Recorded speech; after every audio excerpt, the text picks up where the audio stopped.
అయితే ఈ రోజు నిన్న జరిగిన సింహాచలం యాక్సిడెంట్ లో కాంట్రాక్టర్ ఏవైతే విషయాలు చెప్పాడో అవి చాలా షాకింగ్ గా ఉన్నాయి. దాని గురించి ఏమంటారు సార్? నేను చూశానండి, కాంట్రాక్టర్ ఈ రోజు ప్రెస్ మీట్ ఇచ్చినట్టున్నారు. ఇదంతా అధికారులు ప్రెజర్ వల్లే నేను హడావిడిగా కట్టాను, నా తప్పే లేదు, ఇది అధికారులు చేసిన పని, అధికారులు ఒత్తిడి వల్లే నేను చేయాల్సి వచ్చిందని ఆయన చెప్పటం నాకే షాకింగ్ గురైంది. దీనికి సంబంధించి ఎవరైతే హడావిడిగా గోడ కట్టమని అంటే తక్కువ సమయంలో హడావిడిగా ఏదో కట్టేసి కాంట్రాక్టర్కి ఏదో బిల్లులు చేసుకుందామని, లేకపోతే ఈ అధికారులు అత్యుత్సాహం వల్ల ఈరోజు 8 మంది చనిపోవడం జరిగింది, చాలా మంది గాయాలు అవడం. ఈ అధికారులు చేసే తప్పుల వల్ల ప్రభుత్వానికి చెడ్డ పేరు వస్తుంది. అవును, అధికారులు మీదేముందండి, ఇప్పుడు మీకు ఏ గవర్నమెంట్ వచ్చినా మీ నెల జీతం మీకు వస్తుంది, జీతాలు తీసుకుంటున్నారు.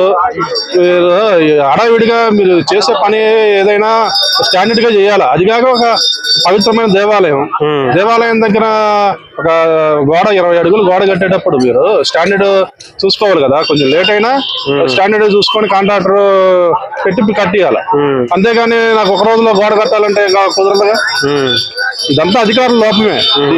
మీరు చేసే తప్పు వల్ల ప్రభుత్వానికి చెడ్డ పేరు వస్తుంది. వెంటనే గౌరవ ముఖ్యమంత్రి అక్కడ చెప్తున్న భక్తులు ఏమంటున్నారంటే, ఒక కట్టెను ఎలా ఊగుతుందో గాలికి అలా ఊగేది గోడ అని చెప్పేసి అంటున్నారు. అసలు అట్లాంటి సిచ్యువేషన్ అంటే ముందు వార్నింగ్ ఇస్తున్న నేచర్ ఏం పట్టించుకోకుండా అటు దేవాదాయ శాఖ గానీ అధికారులు గాని అంత నిర్లక్ష్యం, అసలు ఏం జరుగుతుందన్న మనుషుల ప్రాణాలు అనేది లెక్క లేకుండా ఎవరైతే ఇది హడావిడిగా ఏదో కట్టారు. ఇప్పుడు చెట్టు కొమ్మలా ఊగుతుందంట గోడ, అంటే అంత క్వాలిటీ లెస్ గా మీరు గోడ కడతారా?